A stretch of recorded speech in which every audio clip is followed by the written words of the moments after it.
one and all to House Transportation. Happy Valentine's Day for all the lovers out there. We've got, let's go ahead and take a roll.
We'll go ahead and do some housekeeping efforts.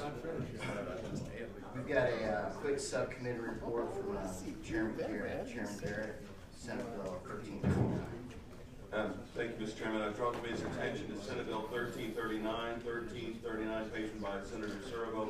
We heard this bill yesterday, had a very full and fair hearing on this bill yesterday in our subcommittee, Mr. Chairman. This would provide that a person who operates a motor vehicle in a careless or distracted manner and is the proximate cause of serious physical injury to a vulnerable road user. And the bill actually defines now a vulnerable road user, basically any person, a pedestrian or a person riding a vehicle or skateboard, skates, foot scooters, and so forth would be guilty of a traffic infraction. This bill sort of went the path of, we're not exactly sure that we want to now codify what a vulnerable road user is, and that started having some legal conversations between the patron and our counsel and Delegate Adams, our lawyer on our committee. And then this also, it created a new cause of action. It removes the defense of, well, I didn't see the person or the individual, and instead it puts it in this concept of negligence. So there was a strong sense that this probably needed to be referred to courts. So the motion was to refer to the Courts of Justice Committee, Mr. Chairman, and I so moved. It's been moved to report Senate Bill 1339 to courts. Is there a second? Second.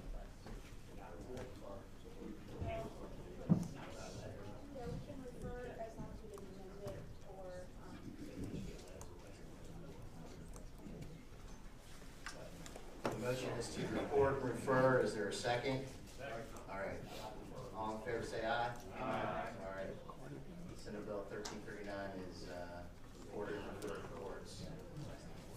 We also have another housekeeping effort. Senate Bill 1494, Senator McClellan. She requested this placard day. Is that correct, Chairman Austin? That is correct. All right. Is there a motion to placard day? It's been moved and seconded. All in favor say aye. Aye.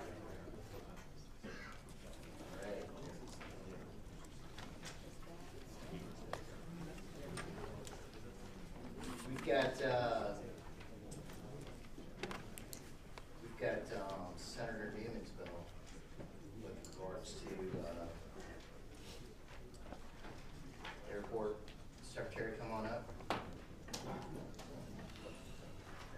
Morning, Mr. Chairman. Just speaking to the actual bill, this is a bill that we've been working on for a couple of years in regards looking at how the Commonwealth uses its aviation monies in regards supporting air service in Virginia. The bill originally was to start taking a look at that, having the Aviation Board develop a plan as to how those monies were spent, and making sure goals were actually being achieved. So that was the primary purpose of the bill when it began, that Senator Newman has patron for us. Along that way, we've worked with the airports across Virginia and the airlines. A couple of changes just to verify to them to make sure that we are looking at how to make this better, looking at how these monies are allocated. Subsequent to that bill, an amendment was put on it for a situation I know we'll talk a little bit more at Newport News Airport that specifically reiterates what we believe to be existing law, in that aviation monies can only be used for capital expenditures in regards to their funds like the rest of the transportation trust funds across the Commonwealth. So that's what the bill is about. I don't think there's any opposition to the bill, working with the air carriers and the airports. But Mr. Chairman, in terms of the actual bill, that would be a quick summary.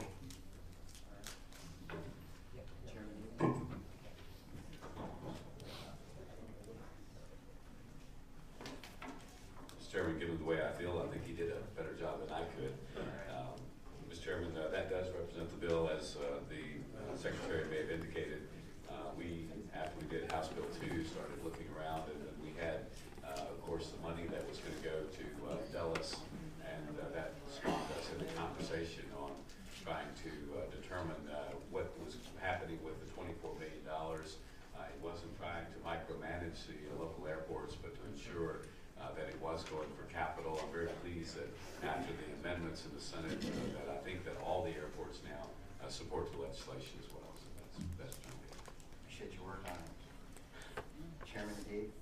Yeah, Mr. Chairman, speaking of the bill, just let the committee know we had a subcommittee hearing on this, heard all this testimony. I'm very pleased with the work that the Secretary and Chairman Newman did, because as he said, we now have all the airports on board agreeing that this provides some clarity both to them and the things they can do, as well as transparency for the public. So we had a full hearing. Subcommittee recommended reporting unanimously, and at the appropriate time, I will so move. Appreciate it. Any discussion from the committee? All right, it's been moved and seconded. Senate Bill 1417, Senator Newman's bill. Please vote.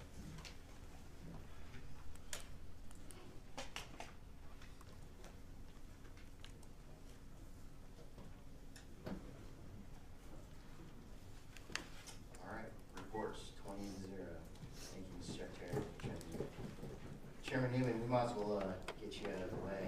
Yes, sir.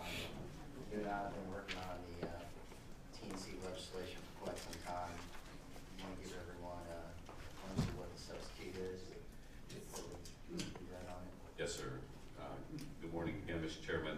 This is Senate Bill 1864, and as the Chairman indicated, the Chairman put together a working subcommittee group, and we met and discussed the issue of PTNCs that follows along the legislation that you helped develop 2 years ago. As you know, with that legislation 2 years ago, it became the model for nearly 40 states around the country, and how we dealt with TNCs. PTNCs are similar but not the same.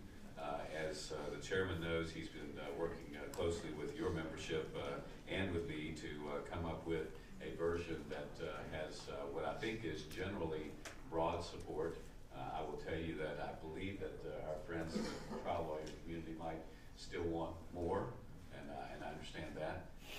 But the compromise that the Chairman and I and others in the Senate were able to work on is one that basically does require, when you are in a position of looking to take a delivery that's not necessarily app-on, but it does cover app-on, that the company that is covering you, whether that be Hill City Pharmacy or an Uber Eats or someone like that, they would be required to have not only coverage, and we talked about whether it be primary or secondary coverage.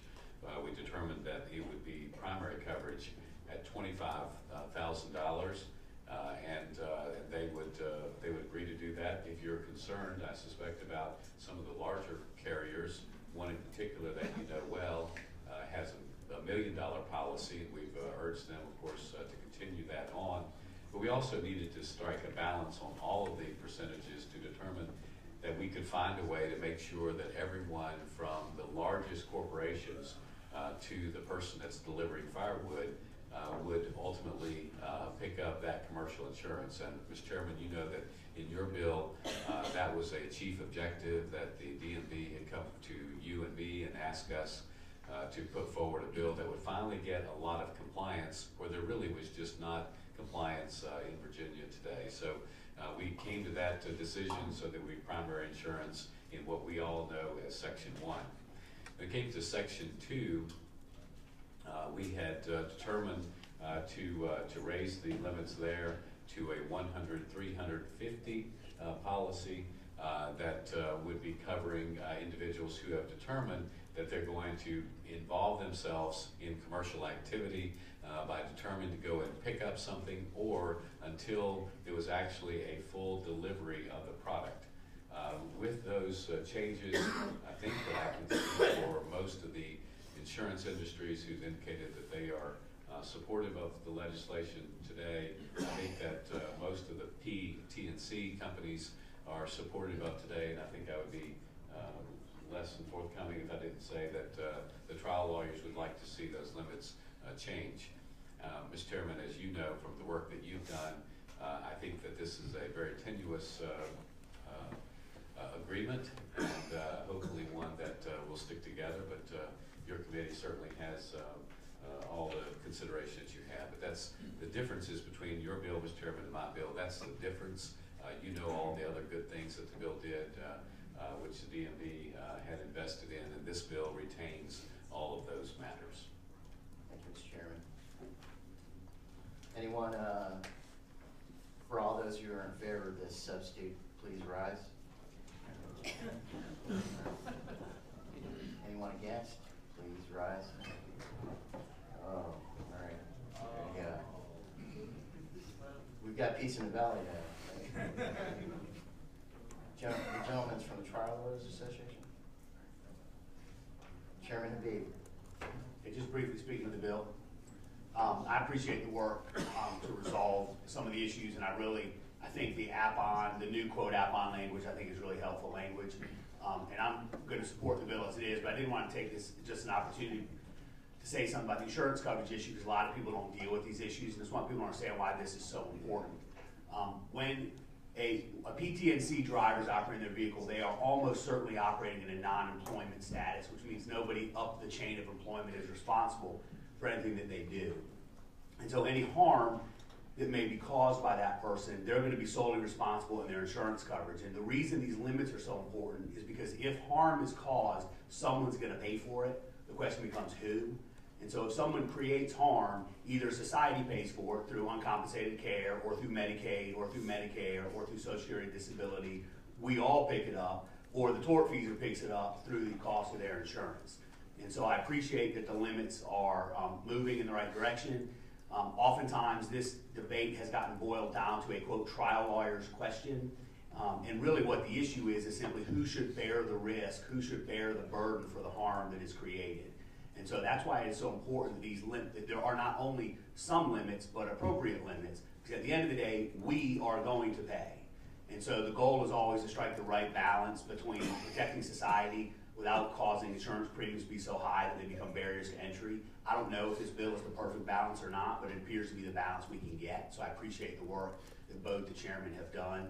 But I hope when people hear these debates, they understand this is not a debate about lawyers versus companies. It's a debate about whether or not tortfeasors should pay for the harm they create, or whether or not society should pay for the harm through uncompensated care, Medicaid, and other things. So thank you, and I'm going to vote for the bill, Mr. Chairman. Thank you. Delegate Toscano. Thank you, Mr. Chairman. I have two quick questions building on the comments from the gentleman from Salem, and I think maybe Senator Newman, maybe you might be in a position to answer these questions. The first one had to do with the first limits you described, the 25,000, I think was, did you say 25,000? Yes, sir. Right. So can you give us an example of what kind of person or group would be implicated by that kind of coverage, just so we have some concept in our head of who might be the one who would avail themselves of that? Right. Well, it's a great question because it really came down to whether or not we could have a compromise or not. And that is that there were a lot of companies that, even those that have $1 million, that did not want it to go to an app on or an app off. And the Senate bill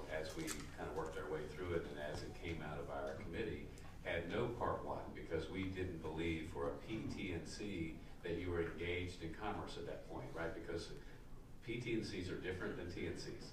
PT&Cs, oftentimes you're waiting a long time for a delivery. You're not trolling for a ride. And so the concern was you could turn on the app and actually just ride around and ride on someone else's insurance almost permanently. So the bill that we had originally said that we were going to take Part 1 out, and that would still be personal coverage, which would be covered by the minimums required in state law. As the bill worked its way through, we had actually developed it to where anyone that is making themselves available for delivery. So that really covered the problem that we were having, saying that if there was a company like Lyft that determined that, okay, we're not going to do coverage because you text us when you're ready to get a delivery, we'll text you back when you're ready to get a delivery, and we'll get around the entire app-on operation, which I think that we have heard that that was a great possibility.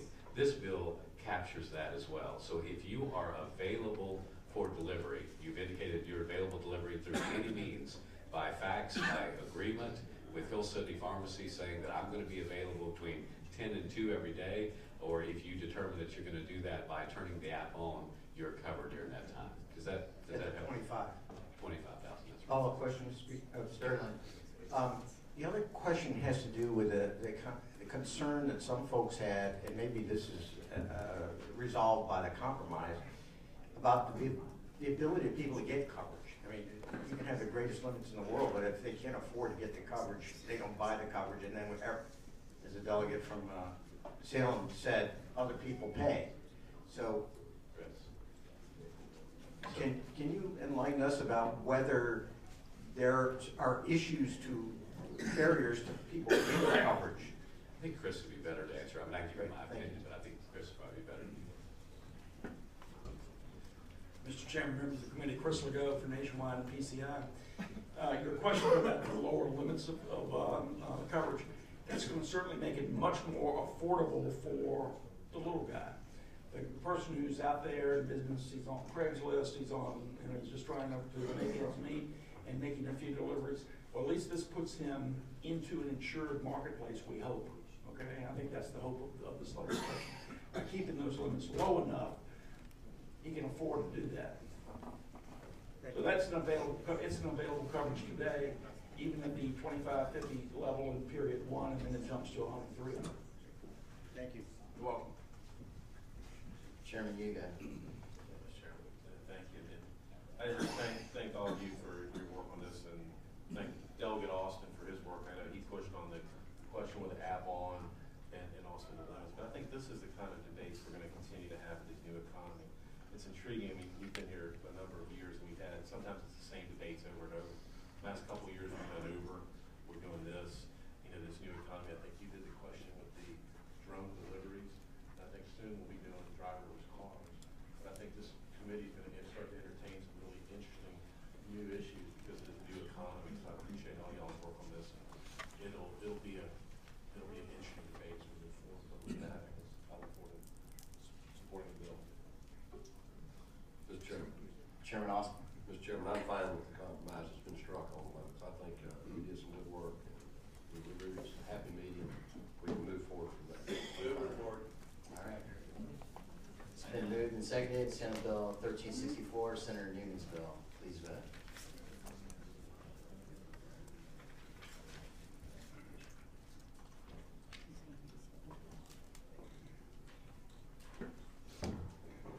I thought you would like it more.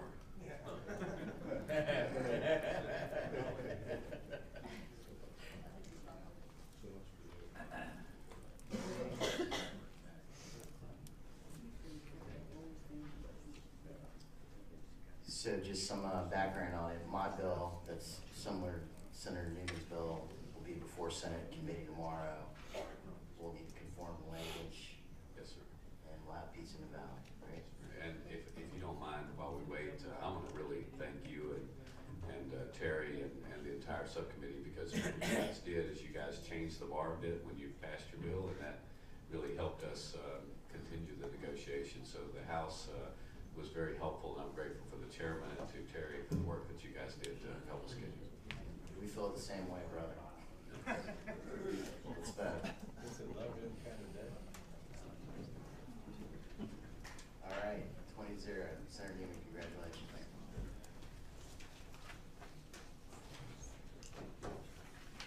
ahead and finish up, Delegate Chairman Beeb's report of Senate Bill 806.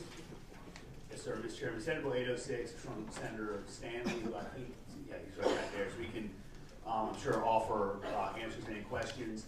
A lot of people know that a potential major transportation investment in our region, going from the Roanoke Valley down to south side, on down south, and also all the way up north to Michigan, I think, is this I-73 concept. We've seen lots of bills about this in recent past.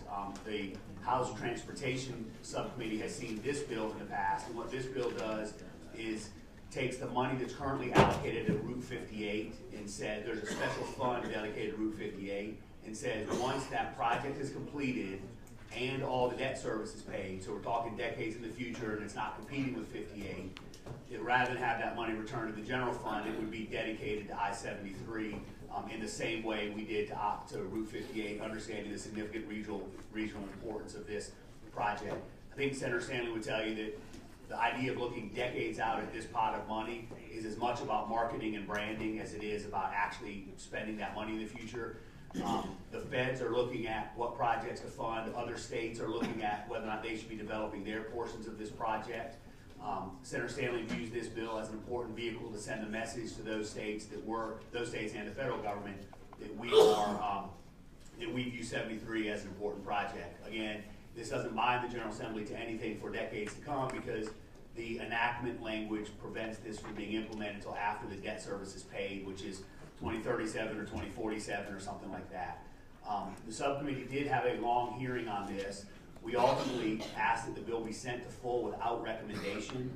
This bill has been heard in the past by the Appropriations Committee, so we felt like the full committee needed to hear this bill to determine whether or not we should act on it. I do believe that it would need to go up to Appropriations at the request of the folks up there if we were to act favorably.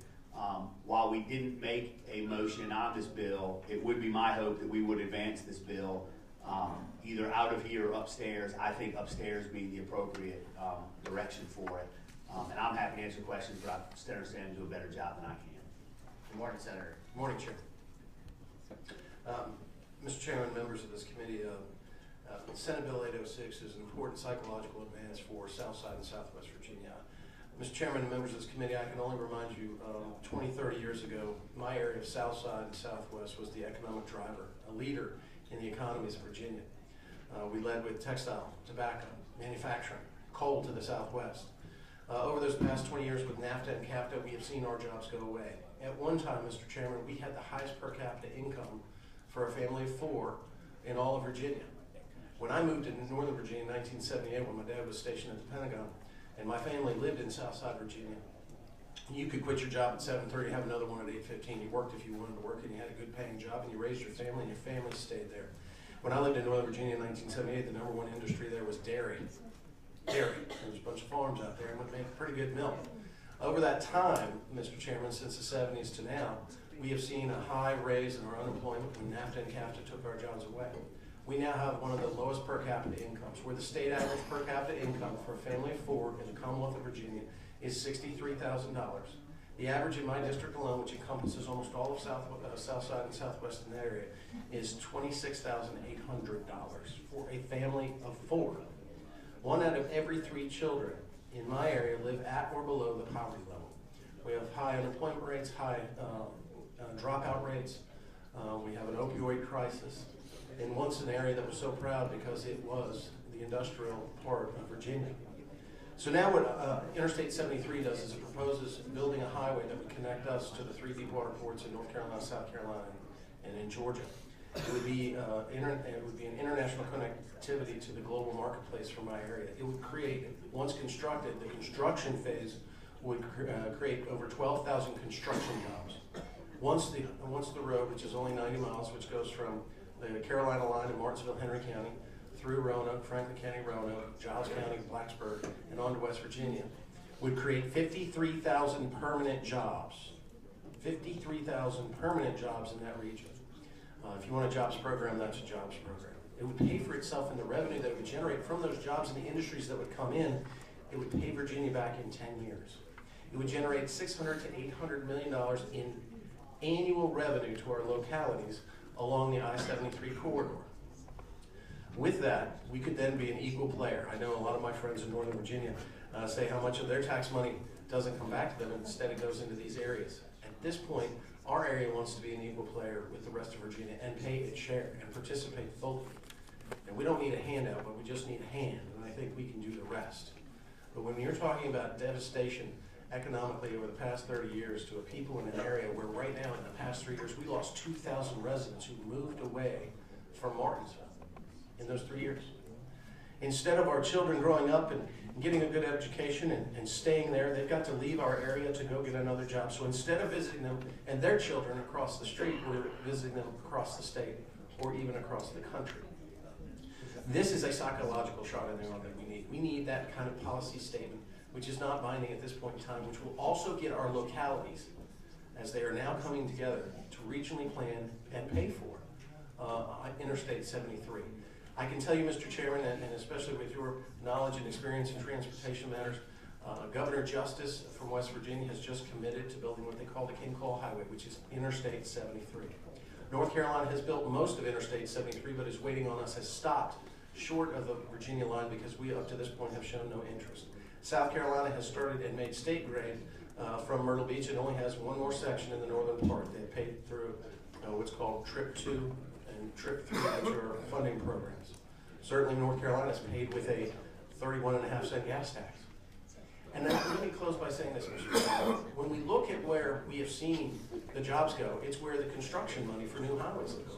Over the past 20 years, as the chairman of the I-73 subcommittee, Northern Virginia has gotten over $6 billion in new highway funding. Hampton Roads area has gotten $4.3 billion in new highway funding. In that time, my area, known as the Salem District for VDOT, has gotten $880 million. And where that money has gone, so have the jobs. We don't want to take away from Northern Virginia, but we want to be an equal partner with the rest of the region of the Commonwealth. This is the best way to do it. And this, I would say, is important psychologically as much as it is in the future. It does not cost us any money. It does not change the paradigm of money right now. It does not go around HB2, Mr. Chairman. It does not go around smart scale.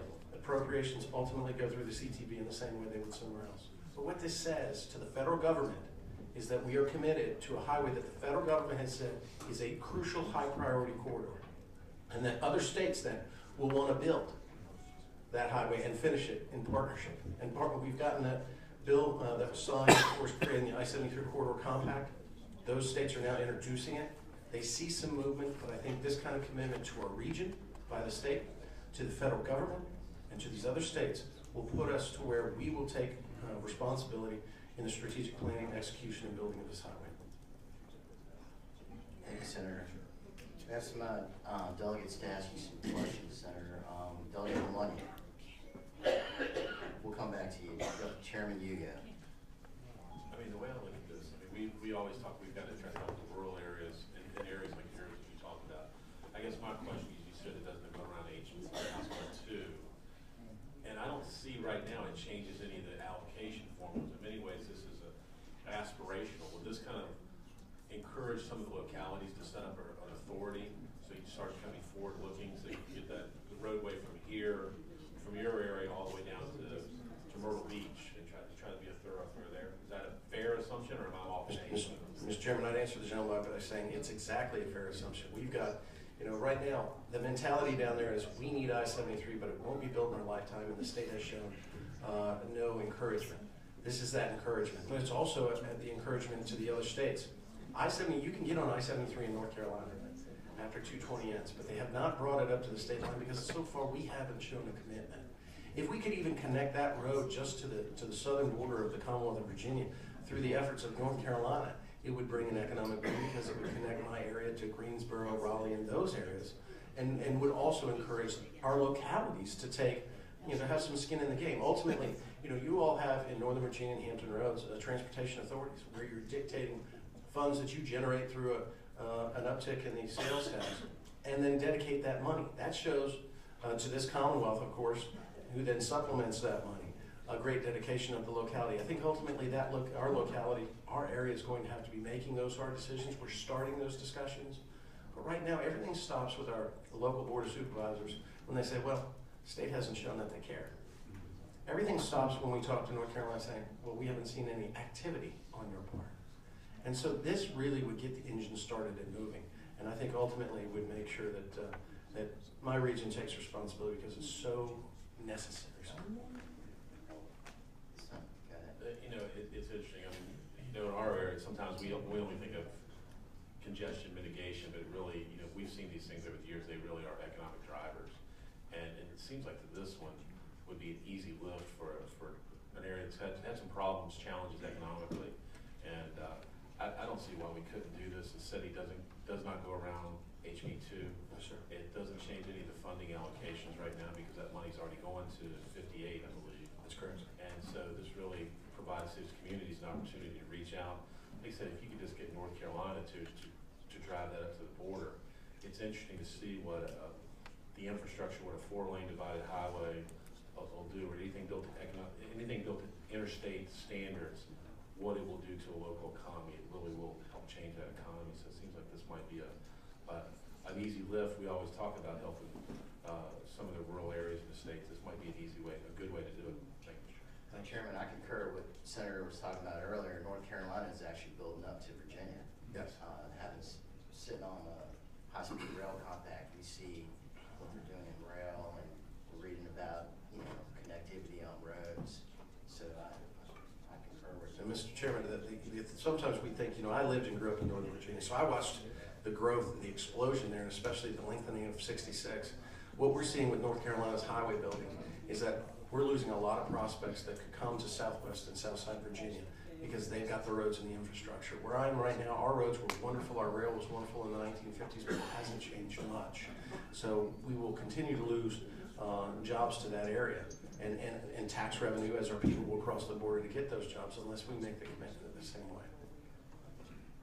Delegate Lamagna. Thank you, Mr. Chairman. I think the Senator makes a compelling economic development case related to the road. What I'd like to understand a little bit better is how this bill does or does not fit into the Smart Scale House Bill 2 process. As I understand it, money's going to be moved over to Route 58.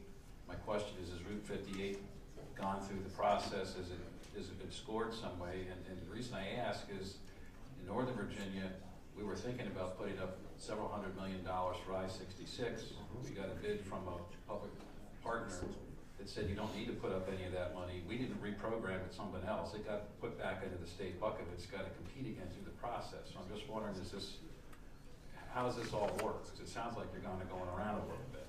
Mr. Chairman, I'd answer the gentleman by saying we're not going around it at all. Right now, of that $880 million I was talking about, most of it's come from the Route 58 Corridor Development Program.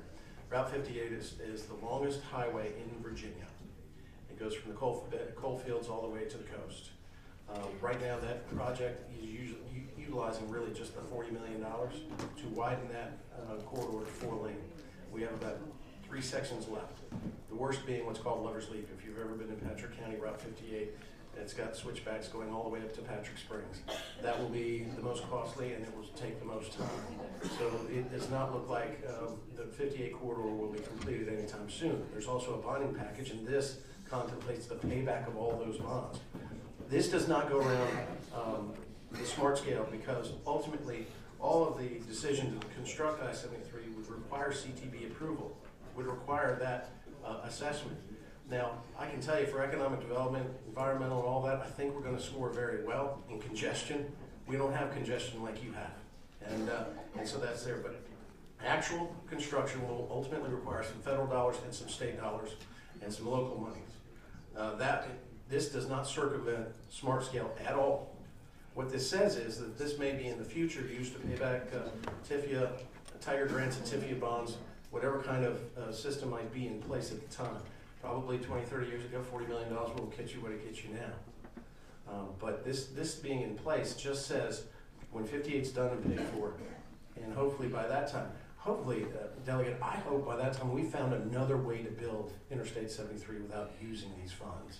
But having this tool in the toolbox is going to work not only when we talk to North Carolina, South Carolina, West Virginia, Ohio, and Michigan, but also the federal government to make this a reality for our area. I just wonder, I see the Secretary and the Deputy Secretary here, would they have want to opine on that question of this relationship to smart scale? Mr. Chairman, Doug Lemunyon, first of all, the state takes no position, or the administration takes no position on Senator Stanley's bill. In terms of smart scale, it is correct that these monies are not subject to the appropriations that go through smart scale. They're actually general fund monies that would be returned to the general fund if this wasn't put into place, moving it over to Interstate 73. So in terms of smart scale, there's no impact on those appropriations. Senator's correct, we would score any money that the state would put on Interstate 73 through the smart scale process. Secretary, question. Virginia Beach lost our light rail money. That was general fund money. Could that money be used for 73? In that particular case, that money is going to be returned to the Transportation Opportunity Fund, the TPOF, Priority Opportunity Fund, and that has a $5 million limit on in terms of the grant that goes through there. Without looking at the specifics of any particular grant, I don't know. I know that they need substantially more funds than that would be available for Interstate 73. Doug and Mitch, you. Thank you, Mr. Chairman. First of all, I have to commend Senator Stanley for his advocacy and his Valentine's Day committing your heart for moving the ball forward on Southwest Virginia. And I love you too. And Not afraid to say it. I like the concept of doing something that is creating a psychological optics to advance the ball on Interstate 73. My concern is that in the law, we may not, at least this delegate may not be going to advance it. The way I read the bill, there's 4 enactment clauses. The 4th enactment clause basically says that the first 3 are all deferred and only become effective once the Route 58 project is paid off. So the first 3 ones will linger out there as adopted law that's not yet effective until the 58 project becomes. But the concern I have is there's language in here that basically allocates, using the verb shall, $40 million of statewide recordation tax money that will not really become, I guess you'd say, allocatable for, 20 years or so. So the concern I have, Mr. Chairman, is while I want to, create some psychological optics to allow for this 73 project to be considered, I'm concerned about doing an allocation in 2017 for money that will not be free until 2037. There might be smarter people around in 2037 who might have a better use for this money. Mr. Chairman, I would answer the gentleman only by saying that that's exactly the verbiage in the existing Route 58 corridor, so it's just adopting what is already in there. It is not a specific allocation that we've suddenly put in there. That is just almost chapter and verse, with the exception of the transfer of the name and its purpose, exactly what Route 58 corridor development law that we have is. As a follow-up, I'd say that I appreciate what Senator Stanley's trying to do, and there's probably some tweaking of this language that this delegate would be glad to do with Senator Stanley that could get me comfortable with it. I'm not suggesting that kind of a courts of justice committee approach to this bill, but I probably can't support the bill the way it's written right now. But if we want to blend in some psychological optics into the bill, I'd be glad to assist in writing that. Translation, he loves you. Mr. Chairman, the importance of this bill for my region cannot be overstated. And so whatever it takes to put something in final form, whether it's now, I think this has a longer road to go, if I can use that metaphor, but I would work with the delegate as we travel probably to approach some other places if you saw fit to give a favorable consideration. Doug and Yancey. Thank you, Mr. Chairman. I love you too, Yancey. Mr. Chairman and members and senators, I'm looking at the route of Interstate 73 as it's coming through Columbus, Ohio. It strikes me that that is a major transportation hub. So you have railroads, you have a lot of traffic that's going to the Port of Virginia or from the Port of Virginia, and as I understand, it's a Norfolk Southern major depot for container traffic, for break bulk, for roll-on, roll-off cargo, things like that, especially out of the industrial part of the Midwest.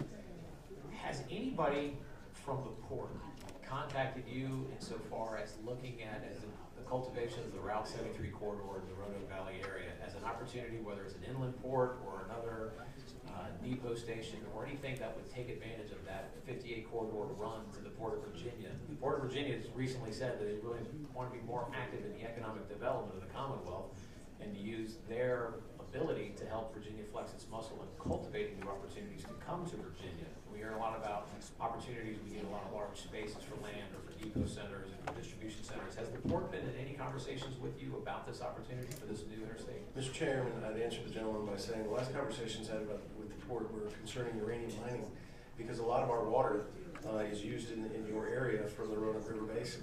But I can tell you, Mr. Chairman and Delegate Yancey, that your compatriot, Delegate Marshall, has worked very hard in using Tobacco Commission funds to establish and create an inland port in Pennsylvania County, which would be just miles away from where this corridor would be and would be accessible by Route 58. So those conversations have been had with both the port, I believe, and Delegate Marshall and the rail as well. Mr. Chairman.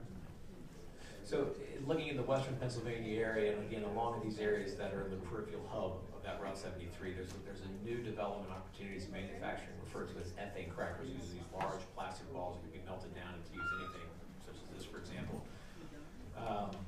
They're seeing a lot of development for this new opportunity, primarily in Texas, but there are some opportunities in the western Pennsylvania area, again in that area. So as Virginia is looking to grow its economy, as Virginia is looking for new opportunities, especially out in an area of the state that we don't know we can get. If I hear you correctly, there's been no conversation from the Port of Virginia about this opportunity, whether on the federal level or on the state level, of cultivating this new interstate corridor to be able to bring in this traffic, this transportation, and using this as a hub area for distribution out to western points, whether it's ultimately to Columbus or on to Chicago. Is that correct? It's Sault Ste. Marie, Michigan, and the Canadian border. So it would be the interior, northern interior of the United States. So, Mr. Chairman, I answered the gentleman, not yet, there haven't been, but I would, again, I can say that until I've been here and beating the drum, that perhaps this conversation, getting this in front of us all on a yearly basis has not been forefront. I'm getting ready to release a report for my subcommittee that you'll get, showing not only what I-73 is and what it can do, but why we should build it and how ultimately we can build it, giving options there. So you'll get that report before we break next week. I think once the commitment's there, then I think if you build it, they will come. But also, if you're talking about building and planning for building it, other people will want to see it at the table, and they should have one. Delegate Answer, we need to connect Southside's economy to the port and to Hampton Roads, because we supply you with a vital thing called water. And you saw, and this committee may not consider it, but we were looking at uranium mining, which could have devastating effects, in my personal opinion, on water that you all draw from us. So, we decided that consideration did not require us to start digging uranium out of the ground in Pennsylvania County. In that regard, I think the same can be said, that we should have a mutual relationship economically, and I look forward to it as well. Thank you, Chairman. Delegate LaRocque. Thank you, Mr. Chairman. Question, I guess, for the patron, perhaps one for the Secretary. Maybe the Secretary first. I think I understand the question regarding the relationship between these funds and HB2 or Smart Scale. I think your answer was that this didn't go outside the boundaries, but that isn't quite the answer that I was hoping to hear. Would this project eventually be rated? Would it be required to be rated? And are we sending a message to the CTB, who isn't required to abide by the ratings that come out to make their decisions, regardless of the ratings, if I'm not mistaken? Are we sending a message to the CTB that the Smart Scale rating, if there is one, would be superseded by the statement in this legislation? So under Smart Scale, under Smart Scale, it is set up where if additional funds come into the program specifically for a project, that those funds are allowed to go to that project. If in fact there are House Bill 2 or Smart Scale monies that go through the Appropriations Act, that would have to be scored and go through the Commonwealth Transportation Board before any of those funds could be put on the project. For instance, I'll use the example In Hampton Roads or Northern Virginia, you have regional monies. You can designate them for a project that goes on that project. If there's any state monies, though, those monies have to be scored. That project has to be scored to go on it. So it'd be a similar situation here if there are specific monies coming from the general fund earmarked for a specific project. Typically, what we've been doing in the transportation is to reduce the amount of pots of money and funnel everything through SmartScale. And that's our general policy, but it doesn't preclude if there are specific uses of money coming from somewhere else that it can't go to those projects. Mr. Chairman, follow-up question? Go ahead. Or actually, a question for the patron. A lot of moving parts here and variables, including time, and so I'm not sure I have a solid grasp, but I'm going down to item G, where it says the Treasury loan shall be repaid from the Commonwealth's portion of the state recordation tax imposed by Chapter 58-.1. What is that? So this would appear to be a shifting of priorities. So could you or someone explain to me where those monies are going now and why the shift in priority? Mr. Chairman, I'd answer the gentleman by saying those monies are going right now to the Route 58 corridor fund. This bill is exactly mirrors the language of the Route 58 Corridor Development Fund and Program, which has been in place for over 20 some odd years. Speaker A.L. Philpott was the sponsor of that program. So right now, recordation monies in the manner that are found in subparagraph G are being put just to the construction, the widening, and the finishing of the Coal Expressway. So that's the Route 58. So right now, it's not a new appropriation money. Every year, this money's going and has been going for many, many years to Route 58. So what it would be is that's going to Route 58. Once 58 is finally completed, and the bonds, if any bonds are existing, are paid back, which are usually that money is used to pay those bonds back, then at that point in time, the allocation would continue, just not on Route 58, it would be I-73. Mr. Chairman. I'll yield. I've got my two questions. All right, 2-question limit there. Chairman, you go. Mr. Chairman, I've got a motion. I want to speak to the motion. Go ahead. I make a motion to report. I want to speak to that. It's been moved and seconded to report. Chairman, you go. Mr. Chairman, here, a couple things here. We sit here and heard it does not circumvent HB2. There's no money reallocation in this whole deal. It's not going to do that. It's aspirational in so many means, and then what it's really encouraging to do, it's encouraging the authority, the setup of an authority by the localities in the region. It's a message to North Carolina. It's help to rural areas. And here's the real thing for all of us who are sitting up here voting about this. It's not going to impact one of our districts. And this is something looking 20, probably 30 years down the road, literally down the road. So it doesn't impact us, but it can really help this area that's been hit in the economy. I would hope this is something we could do. It seems like an easy one that we should be able to flip. So I would hope that we could report this out. Thank you, Chairman. Thank you. Any members from the committee? It's been moved. Doug, Mitchell. Mr. Chairman, I agree with what my brother from Fairfax, Doug Hugo, said, but my concern is that we are, if we report this bill, we're saying it's okay to transfer $40 million prospectively outside of the ambit of HB2 at some time 20 years or so in the future.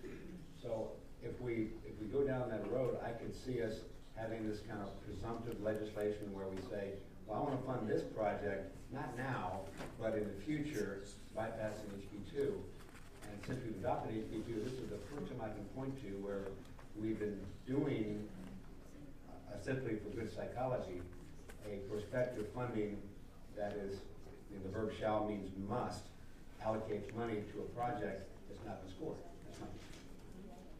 There goes the honeymoon then. Mr. Chairman, speaking of the motion, so the money that is currently allocated to Route 58 predated SmartScale and was actually anticipated in the 2313 legislation because it's in there as an enactment clause. So we have always since we implemented Smart Scale, have always recognized the need for this regional investment being separate and helpful in what we're trying to do with Smart Scale. And so again, this isn't a new allocation of money outside the Smart Scale process. It's a reallocation of money that we have always said for decades needs to be invested in this particular region. And so, yes, it isn't running this money through Smart Scale because we have already made the policy decision to invest in this region this way. If you all know this region, you understand how Route 58 and 73 will go hand in hand in developing this market. And so you shouldn't view this as some kind of new allocation. You should view this as the extension of the Route 58 policy that we have always had, that was in place before Smart Scale, that was contemplated in Smart Scale, and is not offensive to the concepts of Smart Scale. And instead, it's consistent with that. And again, I hope, like Senator Stanley has enunciated, that 30 years from now when that debt service is paid, that this wouldn't be the vehicle for funding this anyways, but that it advances the ball. So I don't think this is offensive to anybody else's regional transportation interests. I think it's consistent with many votes you've taken over the years here. I hope in advance this bill, and I appreciate Chairman Hugo's motion. It's been moved to report and seconded. Please vote.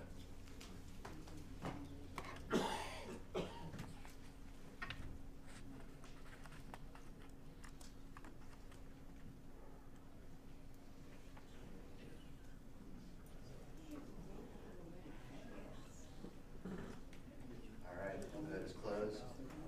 Thank you, Mr. Chairman, and my region thanks you all very much. Here's the puppy dog eyes. Yeah, it's Valentine's Day, I'm good like that. Thank you, Mr. Chairman. Thank you all for your time. Chairman Austin, we have votes that are in a block. Chairman Austin. Mr. Chairman, thank you.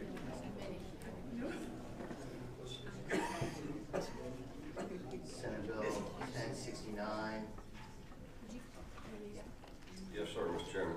Senate Bill 1069, Subcommittee 4 heard Delegate Deeds' bill, and that bill is titled Out-of-State Salvage Vehicles. Basically, what's happening now is the vehicle that's brought into the Commonwealth has been repaired. It has a salvage title. The Commonwealth now has no means by which to offer a title. This will allow a title to be offered, and then the car cannot be transferred once it's a one-time title for the vehicle. Our subcommittee voted 6-0 to report the bill.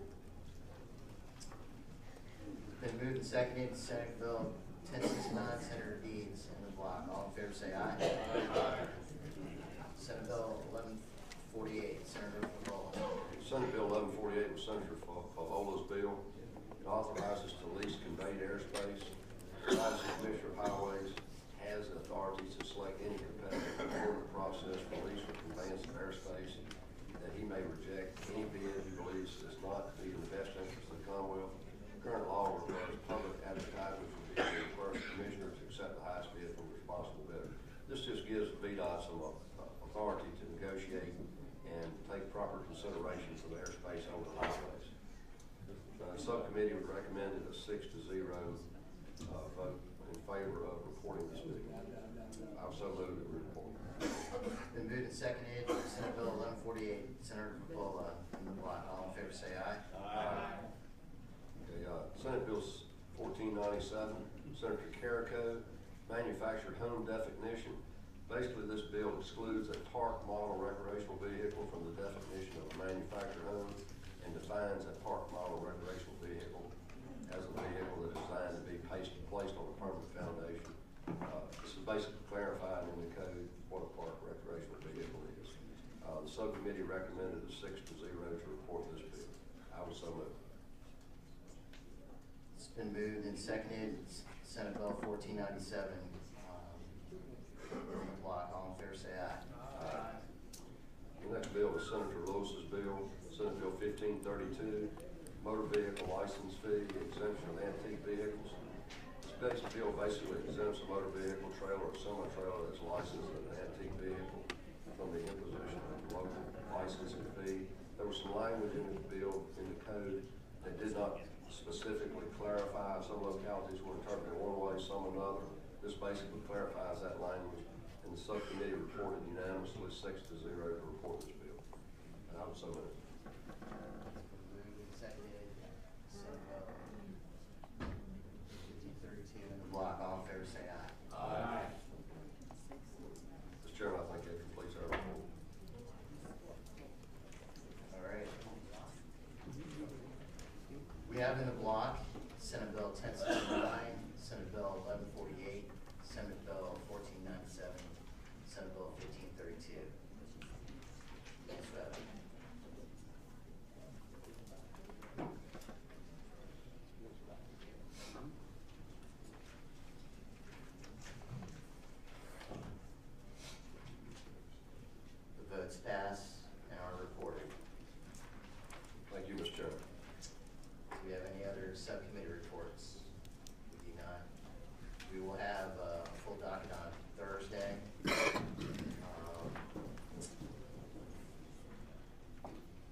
please, for subcommittee members, please attend. I believe we have subcommittee 2 this afternoon. Chairman? Yes, Mr. Chairman, we have subcommittee number 2. For members who may recall, yesterday on the floor, the clerk announced that that meeting had been canceled, so we will have that meeting today at 4 o'clock, 5th floor, East Conference Room. And then do we have any other subcommittees meeting on Thursday? That's it, subcommittee 2. Okay. Ladies and gentlemen, we had